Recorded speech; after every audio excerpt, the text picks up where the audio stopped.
Welcome back to another episode of the Biz Magic Podcast, your place for all things tech in your online business with some solid hits of general biz chat too. My name is Patty Meyer and I am the CEO and founder of Biz Magic, where my team and I support entrepreneurs who are overwhelmed by the back-end tech of their business.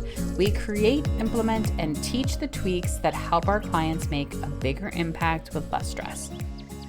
Before we dive into today's episode, I want to tell you about something new and exciting that I am offering here at Biz Magic. Sometimes you just need a friendly space, a little tech help, and someone to say, "Hey, did you do that thing yet?" That is why I'm super excited to introduce Biz Magic BFF's online biz and tech community. It is a Slack-hosted, low-pressure, high-support online community for solopreneurs, creatives, and online business owners who want connection, accountability, and access to tech and business support without the noise. So whether you're mid-launch, in a tech tangle, or just craving a little company while you work, this is your back pocket biz support crew. Included in Biz Magic BFFs is access to me, Patty, and my entire biz and tech brain twice a month at Biz Magic's office hours, live on Zoom. You can drop in and get quick hit tech support or your business questions answered in real time. You get co-working sessions with this really amazing community. You have support inside the Slack community as well, so you can share, you can get feedback, you can ask for tech support there, and you can have general accountability. The good thing is that this is not a space where we have forced engagement. There's no sales, there's no drama, none of that. It is just a place for you to show up and create connection with other online business owners. Until now, Biz Magic BFF has been an invite-only community, and I am opening it up to Biz Magic's larger community. So for right now, it is only $30 a month, but the price will go up. So if you want to learn more, hop on over to bizmagic.co/BFF. Now let's dive into the episode.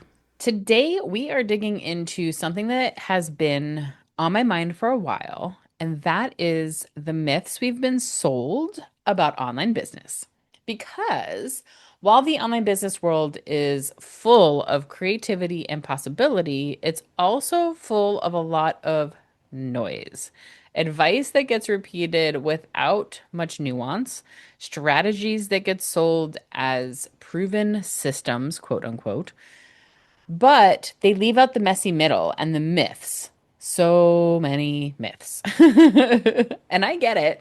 When you're trying to grow, it's easy to seek out and latch onto advice that promises simplicity, speed, or guaranteed success. But when we buy into those myths without questioning them, we can end up chasing goals that don't fit us, or here's the big thing, blaming ourselves when things don't work out the way they should.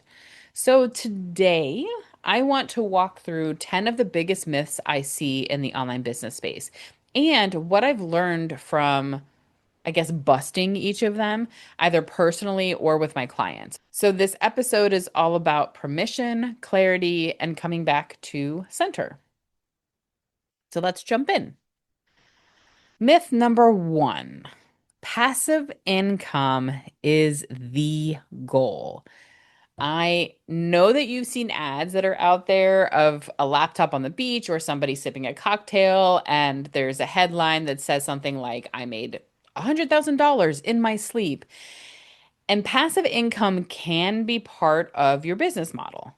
Courses, digital products, memberships, they can be super, super powerful. But the idea that it's truly passive, that's the myth. Behind every passive income is a lot of work. There's creation, setup, tech, maintenance, marketing, customer support, and a lot of emotional energy and brain space that goes into keeping things running. So even when the delivery is automated, you're still involved, and you had to have built that at some point. Here's the other part of passive income is that you have to have an audience for it to be successful. And it takes time, a lot of time, to build a successful audience and an audience that's warm, that is going to buy from you in a passive way. Additionally, with passive income, you often have to continue doing marketing. So it's not really that passive. So if you're exhausted and dreaming of passive income as a way out, I encourage you to take a pause. What you might actually need is sustainable income or leveraged income, something that honors your capacity and delivers value without burning you out. Passive isn't the goal, sustainable and aligned is. Myth number two, you have to pick a niche and never stray from it. Niching can be really helpful. Clarity helps people understand what you do and who you do it for. But the myth here is that once you choose a niche, you're locked in forever. But that's not how humans or businesses work. Most of us business owners tend to be multi-passionate. We grow, our clients grow, and when your business evolves, your messaging can evolve with it. You don't have to stay in a box that no longer fits just because it used to make sense on paper. And you may change as a person, and the type of person that you serve may grow. Your skill set may improve, and therefore, your niche becomes a higher level version of the people you were serving already. So instead of locking into a niche, think about getting specific enough to be helpful. What do you want to be known for right now? What problems are you uniquely positioned to solve? Let that be your focus and give yourself permission to evolve because it's going to happen anyway. So you might as well embrace it and prepare for it. Myth number three, you need to be everywhere to stay relevant. There is so much pressure to show up on all the platforms: Instagram, LinkedIn, TikTok, YouTube, Facebook, Threads, Pinterest. Oh, and have you started a podcast and a Substack yet? It's a lot. But visibility doesn't mean everywhere. It means being where your people actually are and where you can show up consistently with energy and clarity. Spreading yourself too thin usually leads to burnout and inconsistent messaging. And you don't need more content, you need clearer connection. The other piece of that is your people aren't necessarily in all of those places either. So not only is it important to figure out what platforms you feel most drawn to, you feel most energized by, but also the platforms where your people hang out, because that's where you want to show up to meet with your people. So I would say pick one or two platforms, go deep in those, build the relationships, and let that be enough. Myth number four, if your offer isn't selling, it's probably priced too high. This one hits a deep nerve with me. When something isn't selling, the default assumption is maybe it's too expensive, but in most cases, it's not the price, or it's too low. And people think, oh, well, why is it so low? It must not be very good. Surprise, surprise. Sometimes a high price isn't the reason. Usually, though, it's a messaging issue. People don't understand what your offer is or how it helps them. Or you're not reaching the right audience. Again, maybe you're in places and platforms that you don't need to be, or you haven't built enough trust yet with the audience that you have. Underpricing your offer does not solve those problems. It just creates new ones, like burnout, resentment, or attracting clients who aren't invested and who won't pay you or they're not prepared to at this time, may not want to at any point pay you the higher value that you initially were setting for your particular service. So instead of cutting your price, get curious. Clarify your message, make sure your offer speaks to a real specific need. Pricing is one small part of a puzzle but it is very rarely the whole picture of why something isn't selling. Myth number 5. Once you find the right system, everything will fall into place. I wish. The perfect system myth is everywhere. The idea that once you pick the right tool, Dubsado, Notion, ClickUp, whatever, your business will magically become organized, streamlined, and easy is a load of crap because tools don't create the clarity that you're seeking with these systems. You do. Systems are really only as helpful as your strategy that's behind them. And they're only sustainable if they match the way that you actually work. You could spend weeks setting up a CRM only to realize that you hate logging into it. So start simple. What are you trying to organize or automate? And check out one of my previous podcasts or blog posts on automation. What is creating friction? And build around that. Don't chase the perfect tool, build the right fit. Myth number 6. You have to hustle hard in the beginning and then it gets easier. So that one's a bit tricky because it sounds reasonable enough, right? If you just kind of push through everything right now, eventually you'll get there and you'll get to relax. But what it actually does is normalize burnout. It teaches you that exhaustion is a sign you're doing it right, that stress is just the cost of success. If you build your business by overworking, you're teaching it to need your overworking. Instead, build with sustainability in mind from day one. Prioritize, set boundaries, choose your pace, and stick with it. Because the truth is that a business built on burnout doesn't suddenly become easeful, but a business built on intention can grow with you. The other piece is that business doesn't get easier. There are parts of it that get easier, but then there are hard parts again. There's not a point at which everything will just magically flow and it's super easy and it all is just running without you. I'm sure there are some people that have businesses that that is the case, but they're pretty far and few between. And the reality is that business is hard, no matter where you are in the process. It's not just some easy thing. So remember that it is a marathon. It's not a sprint. So you got to do some hustling. And yes, in the beginning, you might work extra, you might do some extra things, but be mindful of that and be intentional with that so that you don't burn yourself out and then expect that that's how your business is going to continue when you realize that there is no point at which it just gets super easy all the time. Myth number 7. Your website has to be perfect before you launch anything. This is huge. If you have spent weeks tweaking your website copy, moving your buttons around, or trying to pick the exact shade of green, you're not alone. Perfection isn't the goal when it comes to launching your website. Functionality is. Your website is not your business, it is a tool. It can evolve as your offers and your voice evolves, and it will, and it should.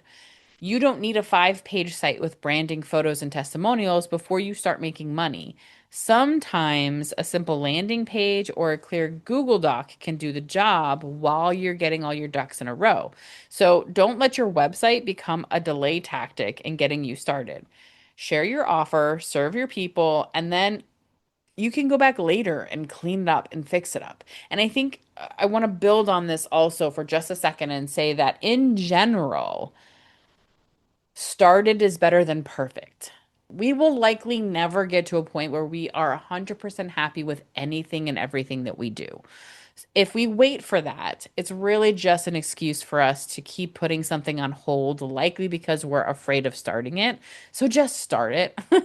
Allow it to evolve because, again, it is all going to change over time. So just start, just dive in. It is okay. Which leads me to myth number 8. You need to be an expert in something. This one stops a lot of people before they even begin. Who am I going to offer this to? I don't have a certification. I'm not the most qualified. Who is going to hire me? But being an expert isn't what makes you valuable. Being helpful is. People don't always want the person who has the most credentials to help them. They want somebody who gets it. They want someone who's walked a similar path, who's figured out some things for themselves, and is willing to share. You don't have to know everything. You just need to know enough to be useful to certain people and to be honest about that while you're still learning new things. Because if you think about it, if you want to hire a business coach, let's say, and you're looking at different options of people to hire as a business coach, and you find one who has run multiple seven-figure businesses for decades. Like, that's cool, right? Having that kind of person as a coach is really exciting. But holy crap, if you've never had a business before, that might be a little overwhelming and a little intimidating to start with somebody at that caliber. And they probably have way more stuff than you are ready yet to start implementing or to learn. So it might be better for you to start with somebody who's been in business for 5 years and has maybe a smaller business, so they have a similar type of experience. So when we look at it from that perspective and think about the people you might hire and why you might not hire the biggest and best and most experienced, it gives you a little bit of confidence and just starting, because there are always people who know less than you about the things, and they are the ones that need you so that they can continue to grow in their journey. You have lived experience, and that lived experience is valuable. Your process has worth. You don't need to be the expert in the room. You just need to be the person who shows up with something real to offer. Myth number 9: if it's not hard, it's probably not valuable. So there's this belief in the business world that I've seen a lot, which is that if something feels easy, it must not be worth much. But very often, what feels easy to you is exactly what others need help with, right? This sort of builds off of myth number 8. That thing that you do without thinking, the shortcut that you figured out, the intuitive way that you work with clients, that is your magic. That's your expertise. That is your value. Don't discount it just because it doesn't feel difficult to you, because there are lots of things that you would pay somebody for that is very easy for them that doesn't come easy to you. The value of your work is not measured by how much you suffer to produce it. It's measured by how deeply it helps someone else. So if what you do can feel good and easy to you, hell yes, that's amazing. And finally, myth number 10: there is a right way to do business. No, no, no. There is no right way to do business. There are some things that are out there that are helpful to learn, but there is no one right way to do it. And this is, for me, the myth of all myths. The idea that somebody else has the secret formula, that there's a correct strategy, structure, tech stack, or schedule, that if you follow the right path, everything will click and you'll have an amazing, successful business, is just not true. The truth is that there is no one right way. There's only the way that works for you, for your business, for your people, and for your life. And that might mean breaking rules. That might mean walking away from a business model that used to work. That might mean building slowly, quietly, intentionally. And that's allowed. All of those things are allowed. You don't need to do business the right way. You need to do it your way. So there you have it. 10 myths that I have experienced and seen over the time working in my business. And particularly these myths drive me crazy. Because when you get lost in these myths, you start to question whether or not you deserve to be doing what you're doing, or whether or not you're good enough, or whether or not you're smart enough, and I just think that's bullshit and I don't stand for that. And so I think this is actually a very long past due episode, and I'm excited to have brought this to you. And I want you to take a minute and think about what would shift for you if you let even one of these myths go. How much lighter might your business feel? How much more honest and aligned could your choices be? This isn't about rejecting all strategy or ignoring proven practices because they're there for a reason. It's about coming back to what works for you and letting that be valid. Take the advice, take the strategies, and do with what you want. Pick what works for you, what feels good for you, and let the rest go. That's that. So that's it. Thank you so much. I always appreciate you listening. I always want to hear from you if you want to share any myths that you have stumbled upon that I didn't mention, or you want to just share your experience of letting go with any of these myths. Please feel free to reach out to me. I'm Patty at bizmagic.co, or you can find me on my website at bizmagic.co. And of course, we are here to help you with all the things.